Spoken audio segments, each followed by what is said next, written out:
The emergency beacon crackled to life on Cadet Zixtara's console, its urgent red pulse matching the frantic rhythm of her secondary hearts.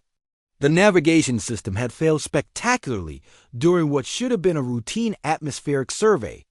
Mission: leaving her small reconnaissance pod stranded on the surface of the backwater planet humans called Earth. More specifically, she was stranded in what the planetary database identified as the Mojave Desert, where the surface temperature had just peaked at 47 degrees Celsius, well beyond the survival threshold for her Kefmoran physiology.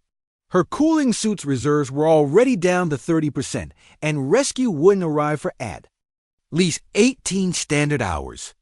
Zixtara's mandibles clicked in distress as she transmitted another emergency signal. Her carapace already began to overheat despite the suit's best efforts. The sun beat down mercilessly on the crashed pod, turning the metal hull into what felt like a thermal weapon designed by some sadistic engineer. That's when she spotted the human. He emerged from behind a cluster of what her scanner identified as Joshua trees, moving with an easy, unhurried gait that seemed to mock the oppressive heat. The human wore nothing but thin fabric coverings and a wide-brimmed hat, his exposed skin glistening with what Zixtara's Inu biology training identified as the primitive cooling mechanism humans called sweating. The man approached her pod with the casual confidence of someone taking a stroll through a climate-controlled station than traversing what amounted to a planetary furnace. When he knocked on her hull with his knuckles, Zixtara nearly jumped out of her exoskeleton. "Hey there!" The human called through the metal. "Looks like you're having some engine trouble." "Name's Jake. You okay in there?" Zixtara activated her universal translator, though it took 3 attempts due to her trembling manipulators. Yes, I am functional, though my situation is becoming increasingly dire. The ambient temperature exceeds safe parameters for my species." Yeah, it's a warm one today," Jake said with what sounded suspiciously like amusement. "Why don't you pop that hatch open?" "I've got just the thing." "Open the hatch?" Zixtara's voice rose an octave. "Human Jake, the external temperature will terminate my biological functions within minutes." "Trust me," Jake said, and there was something in his tone calm, steady, completely unperturbed, that made her secondary hearts slow their panicked rhythm. Against every instinct screaming in her head, Zixtara cycled the airlock. The wave of superheated air that rushed in felt like opening a portal to the plasma cores of her homeworld's fusion reactors. She braced for the inevitable cascade of organ failure that would follow. Instead, she watched in fascination as Jake began unpacking what appeared to be camping equipment from a worn backpack. He moved with practiced efficiency, setting up a portable shade structure that cast blessed shadow over her pod's entrance. Then came the truly inexplicable part. He produced a small device and began heating water. "What?" Zixtara asked faintly. "Are you doing?" "Making coffee," Jake replied, as if this explained everything. "Desert's the perfect place for it. Dry heat, no humidity to mess with the brewing temperature. You want some?"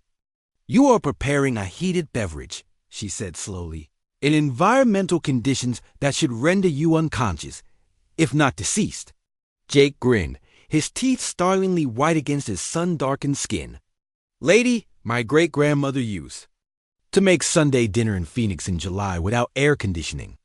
This," he gestured at the shimmering heat waves rising from the sand, "this is just good coffee weather."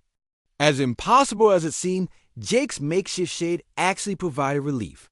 The human had positioned it to catch what little breeze existed, creating a microclimate that dropped the temperature by several crucial degrees. More importantly, his absolute lack of concern about their situation was having an oddly calming effect on Zixtara's panic response. "Welcome," Jake announced with a theatrical flourish, "to Jake's Desert Café.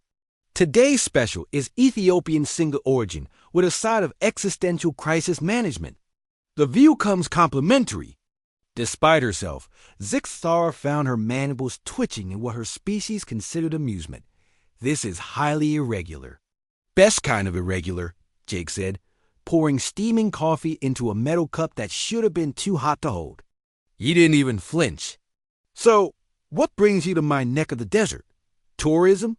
Invasion? Scientific survey?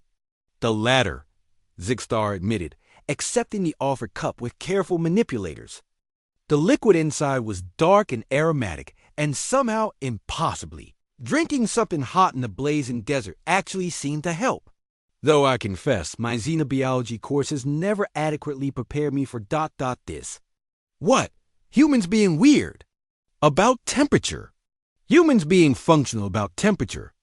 According to our research, this environment should be uninhabitable for your species. Jake laughed, a sound like rocks tumbling down a cliff face. Friend, my ancestors crossed this desert in covered wagons with nothing but determination and poor life choices. We didn't survive the Ice Age, volcanoes, and Florida just to be stopped by a little sunshine. Over the next several hours, as they waited for Zixtar's rescue ship, Jake regaled her with stories that should have been cautionary tales, but somehow sounded like achievements.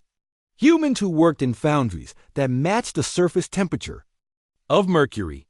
Explorers who treated the Arctic like a weekend camping trip. Entire civilizations that had thrived in environments that would challenge military-grade environmental suits. The secret, Jake said, refilling her cup from his seemingly inexhaustible supply, isn't that we're tough. Well, okay, we're pretty tough, but mostly we're just really, really good at refusing to admit when something should be impossible. When the Galactic Academy rescue ship finally arrived, its crew found two beings sitting comfortably under a shade canopy, sharing what appeared to be a heated beverage and discussing the philosophical implications of survival versus stubbornness. Captain Velanara, a seasoned officer who had seen her share of impossible situations, stared at the scene for a long moment before speaking. Cadet Zixtara, please explain why you appear to be relaxed. Zixtara looked up at her superior, officer, then at Jake, who was calmly packing up his impromptu cafe.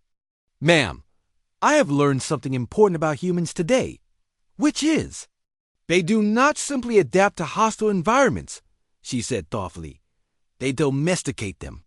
This human has somehow convinced the desert to become a coffee shop. Jake tipped his hat to the assembled alien crew. Y'all come back anytime. Jake's Desert Cafe is always open. As the rescue ship lifted off, Zixtar watched through the viewport as the human figure grew smaller against the vast expanse of supposedly uninhabitable wasteland.